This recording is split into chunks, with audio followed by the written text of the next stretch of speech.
தமிழரம் நேயர்களுக்கு அன்பு வணக்கம். மீண்டும் உங்களை சந்திப்பதில் மிகுந்த மகிழ்ச்சி. இன்றைக்கு நம்மிடையே கொங்கு இளைஞர் பேரவையினுடைய தலைவர் திரு தனியரசு அவர்கள் நம்மோடு இணைந்திருக்கிறார். வாருங்கள் நேயர்களே, சார்ட்ட பேசலாம். வணக்கம் சார். வணக்கம். தமிழகத்துக்கு தேனிகளுக்கு வணக்கம். வணக்கம் சார். சார், நீங்கள் 2024க்கு முன்பிலிருந்து இந்த கருத்தை நீங்கள் மட்டும் தான் சொல்லிக்கிட்டே இருக்கீங்க. எடப்பாடியும் பாஜகவும் வேற வேற இல்லை அப்படின்னு சொல்லிட்டு நீங்கள் சொன்ன மாதிரியே நடந்துட்டே சார். இல்லை, பொதுவாக புரட்சித் தலைவர் அம்மா மறைவுக்கு பிறகு அண்ணா திராவிட முன்னேற்ற கழகம் பாரதிய ஜனதா கட்சியின் கட்டுப்பாட்டில், குறிப்பாக ஒன்றிய அரசின் கட்டுப்பாட்டில், குறிப்பாக மோடி அமித்ஷாவின் கட்டுப்பாட்டை மீறி அது செயல்பட முடியாதுன்னு நம்ம பலமுறை சொன்னோம்.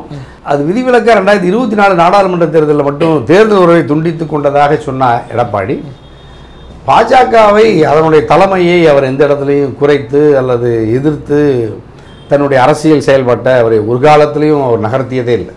தேர்தல் உறவை துண்டித்ததற்கான காரணத்தை கூட அப்பொழுது பாஜகவின் தமிழ் மாநில தலைவராக இருந்த அண்ணாமலையோடு முரண்பட்டு துண்டித்து கொண்டதாக சொன்னார் அல்லாமல் வேறு எந்த காரணத்தையும் இதுவரை அதிமுகவோ எடப்பாடியோ எடப்பாடி சார்ந்த எவர் ஒருவருமோ வேற எந்த குற்றச்சாட்டையும் பாஜகவின் மீது, அதனுடைய ஆட்சி நிர்வாகத்தின் மீது அல்லது அதனுடைய கொள்கைகளின் மீது இதுவரைக்கும் அவங்க எந்த விமர்சனத்தையும் குற்றச்சாட்டையும் வைக்காத எடப்பாடி, அப்போ எடப்பாடி அதோடு ஒரு மென்மையான உறவில் நீடித்ததை நம்மளால் அவதானிக்க முடிந்தது.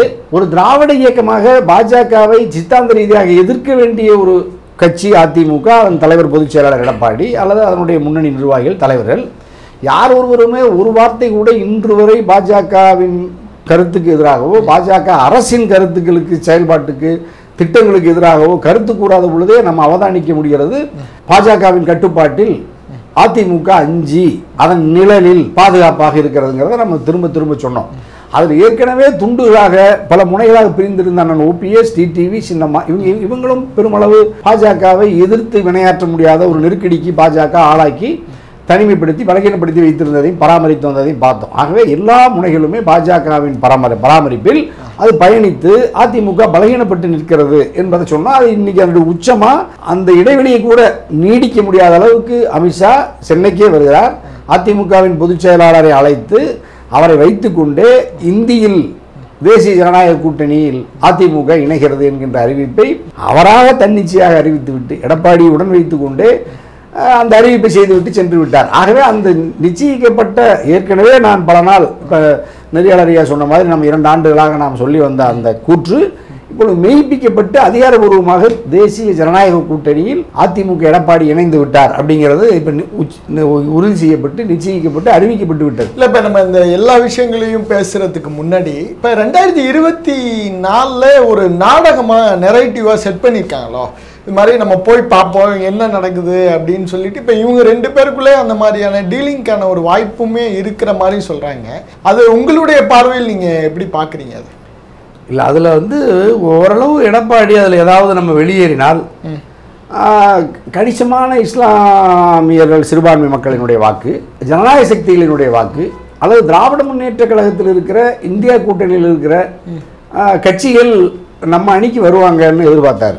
அப்படி யாரும் வரல.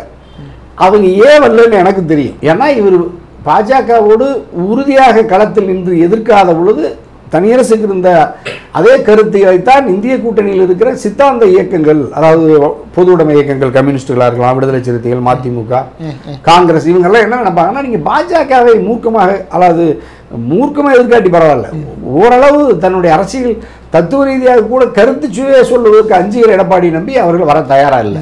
அப்பொழுது காத்திருந்து பார்த்தார். எந்த மாற்றமும் நாட்டில் நடக்கலை. தாவேக்கா எதிர்பார்த்தார். அவர்களும் ரொம்ப பெரிய அளவில் துணை முதலமைச்சர் அல்லது தனக்கு இணையான 117 தொகுதிங்கிற மாதிரி எல்லாம் விஜய் எதிர்பார்த்தாரு. அவங்களும் வரல. அப்போ ஏற்கனவே இருந்த பாமகவும் வெளியேறிவிட்டது. ஏற்கனவே இருந்த தேமுதிகவும் கூட இப்போ விலகி போய் மையத்திலிருந்து தேர்தல் நேரத்தில் தான் நாங்கள் முடிவெடுப்போம்னு விஜயகாந்த் அல்லது தேமுதிக அந்நியார் சொல்லிட்டாங்க, பிரேமலதா. அப்போ நீங்கள் எடப்பாடிக்கு வேறு வழியே இல்லை, இப்போ பாஜகவுக்கும் வேறு வழி இல்லை. இப்போ பாஜக அழைத்து இப்போ நான் இந்த நாடகத்தை நிறுத்திவிட்டு உடனே வந்து எங்கள் அணியில் இணையுமாறு உத்தரவிட்டார் அமித்ஷா. ஏற்றுக்கொண்டார் எடப்பாடி. இணைந்து விட்டு இப்பொழுது மகிழ்ச்சியாக தேர்தலை சந்திப்பதற்கு ஆயத்தமாகிவிட்டார். இல்லை, இது இப்போ ஒவ்வொன்றா நான் டீகோட் பண்ணலாம்னு நினைக்கிறேன். ஏன்னா அதை நீங்கள் சரியாக ஒரு புள்ளியை நோக்கி நகர்த்தினீங்க. எஸ்டிபி கூட்டணியில் அந்த கூட்டத்தில் எடப்பாடி சொல்கிறார், ஒட்டும் இல்லை, உறவும் கிடையாது, துரோகம் பண்ணிட்டாங்க, 26 கிடையாது, 29 கிடையாது, 31 கிடையாது அப்படின்னு சொல்லிட்டு பேசினார். திடீர்னு மனமாற்றம். ஆனால் நீங்கள் சொன்னீங்க அது முன்னாடியே திட்டமிட்ட ஒன்று தான். இப்போ ஒரு இஸ்லாமியர்கள் கூட்டத்தில் போய் எடப்பாடியோட இந்த பேச்சு, இப்போ இந்த நகர்வு, இதை நம்ம எப்படி ஒப்பிட்டு பார்க்கறதுங்க? அது என்னென்ன நெருக்கடி நாயா, இஸ்லாமிய இயக்கங்களை பொறுத்த வரைக்கும், சிறுபான்மை இயக்கங்களை பொறுத்த வரைக்கும் பல்வேறு அமைப்புகள் அங்கே ஏற்கனவே இருக்கிறாங்க. பல்வேறு அரசியல் கட்சிகள், இயக்கங்கள் ஏற்கனவே திராவிட முன்னேற்ற கழக அணியில் இணைந்து தேர்தலை சந்திக்கிறார்கள் அல்லது ஆதரவு நிலையில் இருக்கிறாங்க. குறிப்பாக நீங்கள் மனிதநேய ஜனநாயக கட்சி அன்சாரி, என் சகோதரர், மனிதநேய மக்கள் கட்சி பேராசிரியர் ஐயா ஜவாஹர் ஐயா, அதே மாதிரி பல்வேறு இப்போ நம்ம முஸ்லீம் லீக் பேராசிரியர், இந்திய யூனியன் முஸ்லீம் லீக் ஐயா பேராசிரியர் காதர் மீதின் ஐயா பேராசிரியர், இப்போ இவங்கெல்லாம் பெருமளவு அமைப்புகள் ஏற்கனவே திமுகவோடு இருக்கிறார்கள், சட்டமன்றத்துக்குள்ளே இருக்கிறாங்க. அப்போ எஸ்டிபி மட்டும் அது வெளியே இருந்தது. அதற்கு ஒரே வாய்ப்பு அதிமுக இருந்துச்சு. அப்போ அதிமுகவை இவர்கள் அதை வலிந்து ஆதரித்தார்கள், அதிமுக இவர்களை வலிந்து அரவணைத்து கொண்டது. நான் அப்பவும் சொன்னேன், நான் அவர்களோடும் கடுமையாக முரண்பட்டு, நீ எடப்பாடியை நம்பி தேர்தலில் பங்கேற்பது அது வெற்றி வாய்ப்பை தராது. எடப்பாடி ஒரு தத்துவ ரீதியாக பாஜகவை எதிர்க்கவில்லை. எஸ்டிபிஐயினுடைய நிலைப்பாட்டுக்கும் அதிமுகவினுடைய நிலைப்பாடு முரணானது, வேறுபாடானது.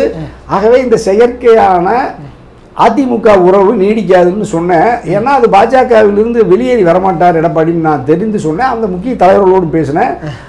அப்படி எஸ்டிபிஐயே அதிமுகவோடு இணைந்து தேர்தலை சந்தித்தாலும் இஸ்லாமிய மக்களினுடைய ஒரு வாக்கை கூட அதிமுக அணி பெறாதுன்னு சொன்னேன். எஸ்டிபிஐ அதிமுகவோடு உடன்பாடு வைத்துக் கொண்டு தேர்தலை சந்தித்த பொழுதும் கூட ஒரு வாக்கை கூட இஸ்லாமியர்கள் அதிமுக அணிக்கு சேர்க்க மாட்டார்கள் சொன்னேன். அதுதான் நடந்துச்சு. எஸ்டிபிஐயில் 60 சகோதரர் தலைவர் முபாரக் ஐயாவே திண்டுக்கல் நாடாளுமன்ற தொகுதியில் தோற்று போனார், பெருமளவு வித்தியாசத்தில் தோற்று போனார். அதிமுக மொத்தம் அந்த அணிகளும் தோற்று போனது, இஸ்லாமிய மக்கள் வாக்களிக்கலை. என்ன காரணம்னா எஸ்டிபிஐ ஒரு தத்துவ இயக்கம், அது ஒரு நேர்மையான ஜனநாயக இயக்கம். ஆனால் அதிமுக அந்த உறுதிப்பாட்டோட இவர்களுக்கு தலைமையாக இருக்கிற அதிமுக அப்படி களத்தில் வீரியமாக பாஜகவை அல்லது மத்திய அரசை, மோடியை, அமித்ஷாவை, இந்துத்துவத்தை எதிர்க்காத, திராவிட கருத்தின் அடிப்படை கோட்பாடுகளை பிரதிபலிக்காத தலைமையாக இருக்கிற எடப்பாடி மக்கள் நம்பி வாக்களிக்க மாட்டான்னு சொன்னால் அதுதான் நடந்துச்சு. ஆகவே எஸ்டிபிஐ மாநாட்டில் நான் பாஜகவோடு தேர்தல் உறவை வைத்துக் கொண்டேன் என்று சொன்ன எடப்பாடி, பிரகடனப்படுத்திய எடப்பாடி, என்ன காரணத்திற்காக பாஜகவை எதிர்க்கிறேன் என்கின்ற காரணத்தை அவ்வளவு பெரிய பிரம்மாண்டமான மாநாட்டில், எஸ்டிபிஐ மாநாட்டில், வரலாற்றில் எப்பொழுதும் இல்லாத எழுச்சிமிகு மாநாடு அந்த மதுரை மாநாடு, அந்த மாநாட்டில் தமிழ்நாட்டில் அல்லது எஸ்டிபிஐ வரலாற்றில் எந்த தலைவருக்கும் தராத வரவேற்பை எடப்பாடி தந்தார். ஏன்னா ஒரு திராவிட இயக்கத்தின் தலைவர், அதிமுகவின் ஒரு பொதுச் செயலாளர் என்கின்ற அந்தஸ்தை தந்து அந்த இஸ்லாமிய மக்கள் பெருநம்பிக்கையோடு எடப்பாடியை அந்த வரவேற்பை தந்தார். ஆனால் எடப்பாடி அங்கும் போய் தடுமாறி பயந்து தேர்தல் உறவை மட்டும் சுட்டி காட்டிவிட்டு இஸ்லாமிய மக்களுக்கான தத்துவ நிலைகளில் அல்லது அவருடைய அரவணைப்பு, பாதுகாப்பு குறித்து எதுவும் பேசலை. எதிர்காலத்தில் பாஜக எவ்வளவு ஒரு அபாயகரமான சக்தி, அதனிடமிருந்து நாம் எப்படி எச்சரிக்கையாக இருக்க வேண்டும் என்று எஸ்டிபிஐக்கு நம்பிக்கை தரல, இஸ்லாமிய மக்களுக்கு நம்பிக்கை ஊட்டல, தமிழ்நாட்டில் இருக்கிற ஜனநாயக சக்திகளுக்கும் நம்பிக்கையை தராத எடப்பாடி அந்த மாநாட்டில் கூட பேசல. அதுல கூட மாநாடு முடிகிற வரை இல்லாம எனக்கு விமான நிலையத்துக்கு நான் விரைவா போகணும் அப்படி இப்படின்னு சொல்லிட்டு வேகமா தப்பிச்சு போறாரு. அந்த இஸ்லாமிய மாநாட்டில், எஸ்டிபிஐ மாநாட்டில் அமர்ந்திருப்பதற்கே பயந்து, அப்பொழுதே பாஜகவுக்கு பயந்து, மத்திய அரசாங்கத்துக்கு பயந்து அந்த அந்த வேகமா அந்த மேடையிலிருந்து வெளியேறிட்டார். இப்போ இன்னொரு முக்கியமான கேள்வி கேட்டீங்க, 2024 எந்த தைரியத்தில் எடப்பாடி வெளியேறினார் அல்லது பாஜகவோடு முரண்பட்டார்னு சொன்னீங்க. ஒன்றும் இல்லை. 2024 பாரதிய ஜனதா கட்சி மீண்டும் ஆட்சிக்கு வராது என்கின்ற நம்பிக்கையில் கூட எடப்பாடி அந்த உறவை துண்டித்து பார்த்தார். உறுதி எனக்கு தெரியும். ஏன்னா அவர் பெரும்பான்மை, தனி பெரும்பான்மையை பெறமாட்டார். தனி பெரும்பான்மையை மோடி அல்லது பாஜக பெறக்கூடாது என்றும் எடப்பாடி விரும்பினார். அப்ப அது அவர் விரும்பியது நடந்தது. தமிழ்நாட்டில் அந்த அணி ஒரு தொகுதியை கூட பெற முடியல. ஆனால் அவர் நினைத்த இந்திய அளவில் பெரிய மாறுதல் எதுவும் நடக்கல. இப்ப மாறுதல் நடந்திருந்தா எடப்பாடிக்கு மகிழ்ச்சி தான். பாஜகவோ மோடியோ மீண்டும் ஆட்சிக்கு வராமல் இருந்திருந்தா எடப்பாடி பாதுகாப்பா இருந்திருப்பார். ஏன் பாதுகாப்பா இருந்திருப்பார்னா, மிரட்டி, அதாவது வருமான வரித்துறையோ அமலாக்கத்துறையோ மத்திய குற்றப்புலனாய்வு பிரிவுகளை ஏவியோ நமக்கு எந்த ஆபத்தையும் மோடியாலோ அமித்ஷாவாலோ பாஜகவாலோ அல்லது இந்துத்துவ இயக்கங்களாலோ தர முடியாது என்று கருதினார். அது மீண்டும் அவர்கள் குறைந்த எண்ணிக்கையிலான ஒரு எண்ணிக்கையை பெற்று மீண்டும் மோடி மைனாரிட்டி அரசாக இருந்தாலும் சந்திரபாபு நாயுடு நிதிஷ்குமாரோடைய ஆதரவோட சிராஜ் பாஸ்வானோட ஆதரவோட இப்போ அவங்க ஆட்சிக்கு வந்ததுனால வேற வழி இல்லை. மீண்டும் அவருடைய கிட்டத்தட்ட அவருடைய கட்டளைக்கு மீறி எடப்பாடியால் செயல்பட முடியாதனால இப்போ உறவை புதுப்பித்துக் கொண்டார். தேர்தலை சந்திப்பதற்கு அணியமாகிவிட்டார். இப்பொழுதும் அஞ்சி தான் தன்னுடைய அதிமுக கட்சியை அந்த கூட்டணி நகர்த்துகிறார். அதிமுக பாஜக உறவை அறிவித்து விட்டு டெல்லி சென்ற அத்வானி நம்ம அமித்ஷா அதற்கு பிறகு அதிமுக தரவில் இருந்து இன்று வரை யாரும் ஊடகத்தையும் சந்திக்கல. அப்ப அந்த கூட்டணி ஆட்சிங்கிற அந்த முழக்கத்துக்கு இவர்களால் எப்படி பதில் சொல்வது அல்லது விளக்குவது என்பதில் எடப்பாடிக்கு ஒரு தடுமாற்றம் இருக்கு. எடப்பாடியினுடைய எந்த முன்னணி தலைவர்களுக்கும் ஊடகத்தை சந்திப்பவர்களுக்கு தடுமாற்றம் இருக்கிறதுங்கிறதுனால இப்போ வரைக்கும் நீங்க ஊடக விவாதத்தில் கூட அதிமுகவை சார்ந்த எவர் ஒருவரும் அதிமுக என்கின்ற அந்த அடையாளத்தோடு இதுவரைக்கும் யாரும் ஊடக விவாதத்தில் தொலைக்காட்சி விவாதத்திலே பங்கெடுக்கல. அப்படின்னா இன்னும் அவங்களுக்கு ஒரு அச்சம் இருக்கு, அவர்களுக்குள்ள இன்னும் ஒரு தெளிவு இல்லாமல் இருக்கு. ஆகவே உறவை உறுதி செய்தார்கள், உணர்வு இன்னும் உறுதி செய்யப்படலை அப்படிங்கிறது நம்ம இல்லை. கண்டிப்பாக இப்போ நீங்கள் சொல்லி குறிப்பிட்ட மாதிரி அதிமுகவுடைய 2ஆம் கட்ட தலைவர்கள்லாம் அவங்களுமே குறிப்பிட்டது கூட்டணி கிடையாது, 26, 23, 31 எதுலையுமே ஜெயக்குமார் சொன்னாரு, செல்வராஜன் சொன்னாரு, அப்படிதான் வேலுமணி கூட ஒரு கட்டத்தில் சொல்லிட்டு சேர்ந்து இருந்தா நல்லா இருந்திருக்குன்னு சொன்னாரு. முனுசாமி என்ன சொன்னாரு, சி.வி. சர்மா சொன்னாங்க. அப்படிலாம் பல பேர் அதுல முன்னணி தலைவர்கள் எல்லாம் ஏற்கனவே உறவை துண்டித்துக் கொண்ட பொழுது மகிழ்ச்சியாக சொன்னவர்கள் இப்ப இணைந்த பிறகு அவர்களால் மகிழ்ச்சியை அதை வரவேற்க முடியல. அப்ப அந்த ஒரு தடுமாற்றம் இருக்கிறது. அமித்ஷாவை சந்திச்சு வந்ததுக்கு அப்புறமும் அது அமித்ஷாவோட தனிப்பட்ட கருத்துன்னு சொன்னாரு, முனுசாமி சொன்னார். ஆனா நீ பிரஸ் மீட்ல பாத்தீங்கன்னா அமைதியா ரொம்ப மாதிரி அதுதான் அந்த நெருக்கடி தான். அது வந்து அவங்க கிட்டத்தட்ட ஒரு ஒரு கட்டளைக்கு கட்டுப்பட்டு ஒரு ஆசிரியர் மாணவன்கிற மாதிரியான போக்கு தான் நம்ம அந்த ஊடகத்தோட பாதிக்க முடியுது. அது மட்டும் இல்லை, ஒரு தமிழ்நாட்டில் அதிமுக தலைமையில் தேசிய ஜனநாயக கூட்டணி இயங்கும்னு சொன்ன அமித்ஷா அந்த கூட்டணிக்கு தலைமை இருக்கிற எடப்பாடியால ஊடகத்தில் இருந்து ஒரு வார்த்தை ஊடகவியலாளரும் கேள்வி கேட்கல, அவரும் பதில் சொல்ல. தொடக்கத்துல சொல்லியிருந்தாங்க எடப்பாடியும் பேசுவார் அமித்ஷாவும் பேசுவார் தான் தொடக்கத்துல செய்திகள் அறிமுகப்படுத்தியிருக்காங்க. ஆமா ஆமா ஆமா. ஆனா எடப்பாடி அதுல ஒரு அவருக்கு ஒரு அதுல எதுலயும் ஒரு தெளிவில்லை, அல்லது அந்த உறுதி அவர்களுக்குள்ள ஒரு இணக்கமான பேச்சுவார்த்தை முடிந்து ஒரு ஒப்பந்தத்தின் அடிப்படையில் ஒரு பரஸ்பர இசைவின் அடிப்படையில் அந்த கூட்டம் நடக்கல. ஓகே, அப்புறம் அந்த ஊடகவியலாளர் சந்திப்பும் நடக்கல. ஆகவே அமித்ஷா ஒரு கிளாரிட்டி இருந்துச்சு, எடப்பாடிக்கு அதில் உறுதியோ கிளாரிட்டியோ அல்லது விருப்பமோ இல்லைங்கிறதையும் நம்ம இது வரைக்கும் பார்க்குறோம். இப்போ ஜெயக்குமார் போன்றவர்கள்லாம் அப்செட்டில் இருக்கிறதா சொல்லப்படுது. ஏன்னா இன்னைக்கு அவர் பத்திரிகையாளரை சந்திச்சு இருக்கார். அது ஒரு வார்த்தை கூட எடப்பாடியோ இல்லை கழக பொதுச் செயலாளரோ அப்படின்னு ஒரு குறிப்பிடல. இப்போ பாஜகவினுடைய இந்த கூட்டணி கட்சிக்குள்ளே ஒரு பெரிய எதிர்ப்பை சம்பாதிச்சிருக்கோம். ஏன்னா கூட்டணி சேர்றப்ப என்ன சொன்னாங்க, விலகிறப்ப பொதுக்குழு செயற்குழு தொண்டர்களுடைய மனநிலைன்னு. இப்போ சேர்றப்ப யார்கிட்ட கேட்டாங்கிற ஒரு கேள்வி வரும். நான் அதை சொன்னேன், நேற்று ஒரு முக்கியமான புகழ்பெற்ற தொலைக்காட்சியில் நீங்கள் சொன்னதை நான் நீங்கள் கேட்ட கேள்விக்கு பதில் சொன்னேன். நீங்கள் வந்து பொதுக்குழு எடுத்த தீர்மானத்தின்படி நாங்கள் பாஜகவை துண்டித்துக் கொண்டோமெல்லாம் சொல்கிறேன். பொதுச் செயலாளர் எடப்பாடி எந்த பொதுக்குழு அல்லது செயற்குழு எந்த உயர்மட்ட குழுவும் விவாதிக்காமலேயே ஒரே ஒரு தொலைபேசி அழைப்புக்கு பிறகு அமித்ஷாவோடு போய் இணைந்து அமர்ந்து அறிவிப்பை செய்திருக்கிறீர்கள். ஃபோன் கால் வந்துச்சா சார்? இல்லை, இப்போ அமித்ஷாவுடைய அழைப்பு தானே, அமித்ஷாவுடைய அழைப்பில் தானே இப்போ இவங்க அதிமுக பொதுச் செயலாளர் அங்கே போய் சேர முடியுது. இப்போ நீங்கள் அமித்ஷாவுடைய அழைப்புகள் இத்தனை மணிக்கு இங்கே ப்ரெஸ் மீட் வச்சுருக்குது, அதிமுக வாங்க கலந்துங்க அமர்ந்துங்க நாங்கள் பேசுகிறேன் நீங்கள் கவனம் அமைதியாக இருக்குன்னு சொன்னால் கேட்டு போகிறாங்க. அதுக்கு மேலே இவர்களால் ஒரு வெளிப்படையாக விவாதித்து இந்த தேர்தலோ அல்லது இந்த கூட்டணியோ உறுதி செய்யப்படவில்லைங்கிறத நம்ம அவதானிக்க முடியுது. அதை தான் இன்னைக்கு வரைக்கும் எடப்பாடியால் விரிவாக வெளிப்படையாக பேச முடியல. அப்போ அவர்களுக்குள்ள இந்த கூட்டணி என்பது ஒரு நேர்மையற்ற நிலையில் இருக்கு, ஒரு வெளிப்படை தன்மை இல்லை. இன்னும் சொல்ல போனால் அது குறைந்தபட்ச செயல் திட்டத்தை காமன் மினிமம் ப்ரோக்ராம்லாம் சொல்றாங்கல்ல, அதெல்லாம் இன்னும் அங்கே உருவாக்குறதா இனிமேல் உருவாக்குறதா சொல்ல. இப்போ அமித்ஷா பார்க்குறப்ப அப்படிலாம் உருவாக்கி இவங்களால தன்னிச்சே அறிவிக்க முடியுமா அப்படிங்கிற ஒரு கேள்வி நமக்கு வருதுல்ல. அதனால தான் இவங்களால அந்த ஒழுங்குக்குள்ள எடப்பாடி வந்து பாஜகவை கட்டுப்படுத்த முடியல. அது மட்டும் இல்லை, தமிழ்நாட்டினுடைய அரசியல் வரலாற்றில் கூட்டணி ஆட்சிங்கிற முழக்கத்தை திராவிட கட்சிகள், அதாவது இருவரும் திராவிட கட்சிகள் மாறி மாறி ஆட்சியில் இருந்திருக்கிறது. அதாவது திராவிட முன்னேற்ற கழகம், அண்ணா திராவிட முன்னேற்ற கழகம். இது கூட்டணி கட்சியின் தேர்தலுக்கு முன்பு கூட்டணி ஆட்சி என்கின்ற முழக்கத்தோடு ஒரு கூட்டணியை அமைத்து அந்த கூட்டணி தேர்தலை சந்தித்து வெற்றி பெற்றதாகவும் வரலாறு இல்லை. அந்த அளவுக்கு ஒரு பலகீனப்பட்ட நிலையில் அதிமுக இதுவரைக்கும் இருந்ததில்லை. ஆனால் எடப்பாடி இப்பொழுது அந்த பலகீனத்தை அவரே உணர்ந்து கொண்டு தன்னுடைய போட்டியாக இருப்பவர்களை வெளியேற்றி விட்டு பாஜகவின் கரம் பற்றி ஒரு கூட்டணியை வலிமையாக உருவாக்கி இப்பொழுது ஆட்சியில் இருக்கிற திமுகவை இறக்கிவிட்டு தேசிய ஜனநாயக கூட்டணியை தமிழ்நாட்டில் ஆட்சி அதிகாரத்துக்கு வருங்கிற அந்த முழக்கத்துக்கு எடப்பாடியினுடைய இசைவே அதிமுகவினுடைய வீழ்ச்சியினுடைய உச்சம். அது ஒரு திராவிட பேர் இயக்கத்தின் தனித்த ஆட்சி என்கின்ற இந்த மரபு அல்லது இந்த பழக்கம் அல்லது இந்த வழக்கம் அல்லது இந்த தனித்தன்மையை சிதைப்பதனால அதிமுக தொண்டர்களுக்கும் அதிமுகவை நம்பி வாக்களித்து வந்த இவ்வளவு காலம் வாக்களித்து வந்தவர்களே கூட இந்த பாஜகவின் இந்த திட்டத்தை, அதாவது கூட்டணி ஆட்சி என்கின்ற திட்டத்தை அதற்கு எடப்பாடி இசைவு தெரிவித்திருப்பதை ஏற்கவில்லை. ஆகவே இது பெரிய சரிவை அதிமுகவுக்கு பாஜகவுக்கு அந்த அணிக்கு தரும். ஏன்னா கூட்டணி ஆட்சிங்கிறத தமிழ்நாட்டு மக்கள் ஏற்கலை. ஏன்னா அது ஒரு பலகீனமான ஆட்சி, ஒரு ஒரு ஒரு ஒரு நிலைத்த ஆட்சியாக இருக்காது.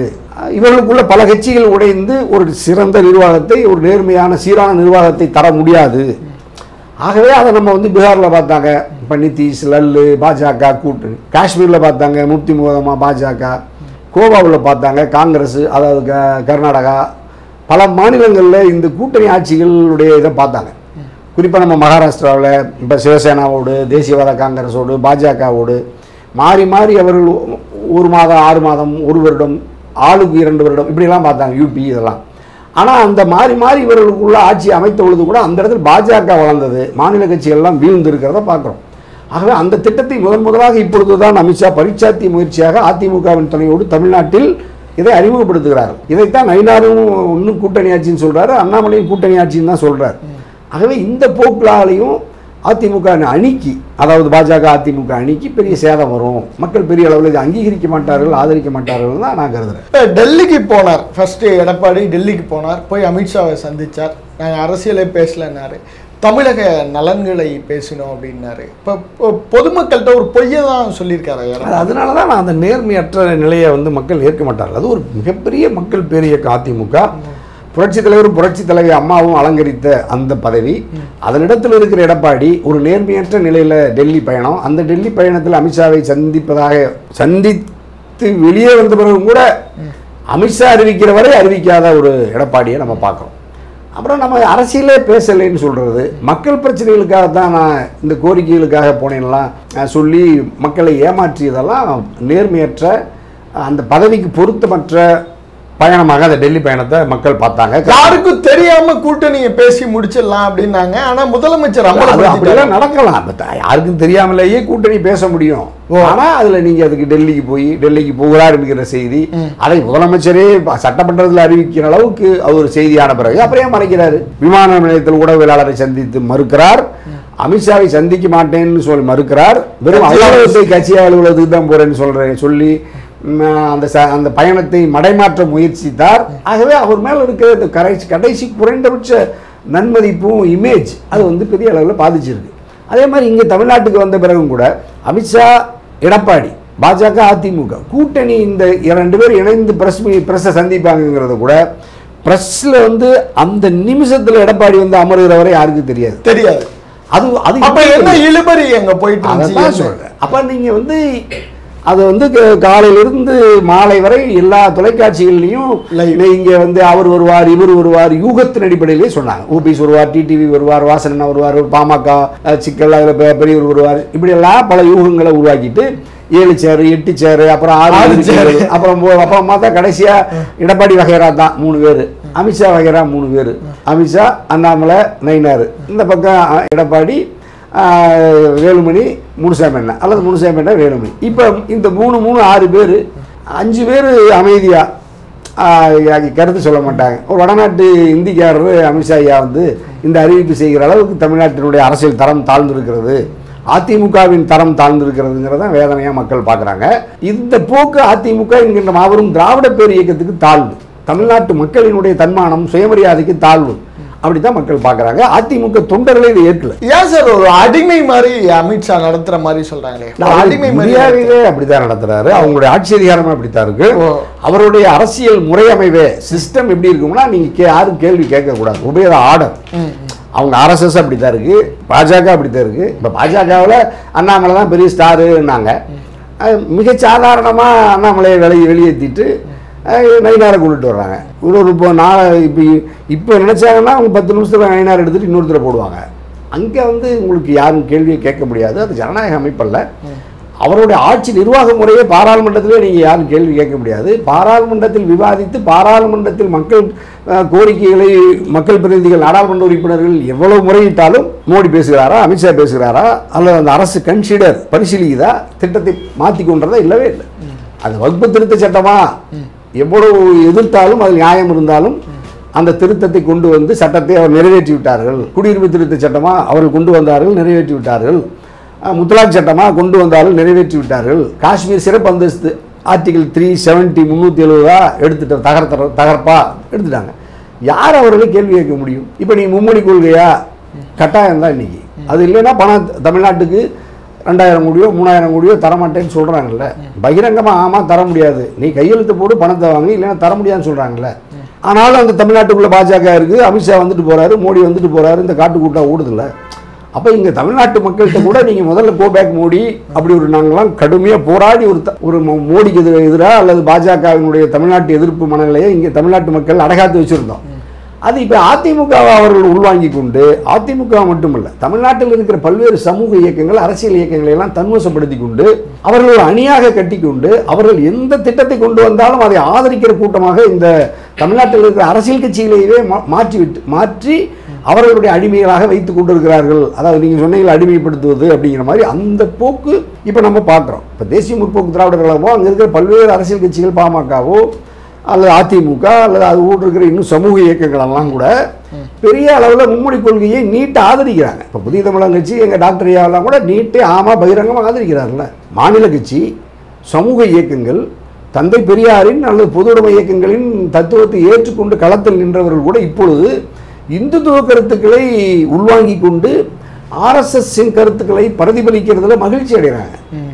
இப்போ அதில் இப்போ எங்கள் ஜேபியோ எங்கள் டாக்டரோ, இப்போ நீங்கள் புதிய நீதி கட்சி, பெரிய திராவிட பாரம்பரியத்தில் வந்த புதிய நீதி கட்சியின் தலைவர் ஏசி சண்முகையாவோ எங்கள் பாரிவேந்தர் ஐயாவோ எல்லா திராவிட இயக்கத்தில் இருந்து திராவிட இயக்கத்தில் இருந்து கல்வி தந்தைகளாக, சமூக இயக்க தலைவர்களாக, அரசியல் தலைவர்களாக வடிவம் பெற்றவர்களே கூட இப்பொழுது மோடி வாழ்க, அமித்ஷா வாழ்க, இந்தி வாழ்க, தமிழ் ஒழிய, நீட் வாழ்க, கூட்டணி ஆட்சின்னு சொல்கிற அளவுக்கு பாஜக இங்கு வலிமையாக இவர்கள் எல்லாம் தன் கட்டுப்பாட்டில் வைத்துக்கொண்டு இவர்கள் அனைவரையுமே சுதந்திரமாக இயங்காமல் பார்த்துக்கிறாங்க. அப்போ அது வெறும் அதிமுக மட்டும் இதுக்கு அடிப்படை இல்லை. மிகப்பெரிய தமிழ்நாட்டில் இருக்கிற பெரும்பான்மையான அரசியல் இயக்கங்கள், சமூக இயக்கங்கள், பல்வேறு சாதிய இயக்கங்கள், அதனுடைய தலைவர்கள் கூட மோடி வாழ்க, அமித்ஷா வாழ்க இதைத்தான் சொல்கிறாங்க. அவங்க எல்லாமே என்ன சொல்கிறாங்க? இந்தி வாழ்க, தமிழ் ஒழியன்னு சொல்கிறாங்க. தமிழை தாய்மொழியாக கொண்டிருக்கிற தமிழ்நாட்டின் பெரிய சமூக இயக்கங்கள் கூட தமிழ் ஒழிய, இந்தி வாழ்க அப்படின்னு சொல்கிறாங்க. இப்போ தமிழ்நாட்டில் கூட தமிழ் யாரும் கற்றுக்கொள்ளக்கூடாது, இந்தியை பாடமாக வைக்க வேண்டும் என்றாலும் இங்கே அது ஒரு பெரிய காட்டுக்கூட்டம், காட்டுக்கூட்டங்களின் தலைவர்கள்லாம் இருக்காங்க. அவங்க எல்லாருமே இது நல்லதுன்னு சொல்கிறாங்க. தமிழை விட இந்தி சிறந்ததுன்னு பிரச்சாரம் பண்ணுற அளவுக்கு இங்கே மொழி உணர்வற்று, இன உணர்வற்று, அரசியல் விழிப்புணர்வு இல்லாமல் வடநாட்டுக்காரர்களுக்கு அடிமையாக வாழ்வதை ரசித்து மகிழ்ந்து ஏற்கிற கூட்டம் இங்கே நாளுக்கு நாள் பெருகி வருகிறத பார்க்குறோம். ஆலயங்களில் தமிழ் இல்லை, ஆலயங்களில் கூட்டம் அதிகமாக இருக்குது. தமிழ் இல்லாத பள்ளி கல்வி சாலைகளில் கூட்டம் அதிகமாக இருக்குது. தமிழ் கற்பிக்கிற இடத்துல கூட்டம் அதிகமாக இல்லை, மக்கள் யாரும் போகலை. அப்படின்னா இங்கே ஒரு பிற்போக்கு கருத்திலையும் தாய் நிலத்தையும் தாய் மொழியையும் தாய்மொழி பேசுகிற இனமும் படிப்படியாக பலகீனப்படுத்தி அந்நிய பண்பாடு, அந்நிய மொழி இந்தி, அந்நிய பண்பாடு, அந்நிய உணவு, அந்நிய மனிதர்களினுடைய இறக்குமதி இங்கே வேகமாக பரவி வருகிறது. இதை ஏற்கிற ரசிக்கிற இந்த மண்ணின் பூர்வகுடி மக்களை கூட அதை ஏற்று ரசித்து வரவேற்கிற பக்குவத்தை பார்க்குறோம். அதில் தான் அவர்கள் வடநாட்டுக்காரர்கள், இந்திக்காரர்கள் வெற்றி பெற்று தமிழ்நாட்டுக்காரர்கள் நீங்கள் சொன்ன மாதிரியே அடிமைகளாக அந்த கலாச்சாரத்துக்கு இரையாகி மிகப்பெரிய பழியை, பாவத்தை தமிழ் மொழிக்கும், தமிழ் இனத்துக்கும், தமிழ் தாய்க்கும் தமிழ்நாட்டு மக்கள் அப்படி செய்கிறாங்கிறது பெரிய வேதனைக்குரிய. நன்றி, மிக்க மகிழ்ச்சி. தமிழகத்துக்கும் நம்முடைய தேனிலையாக வணக்கம்.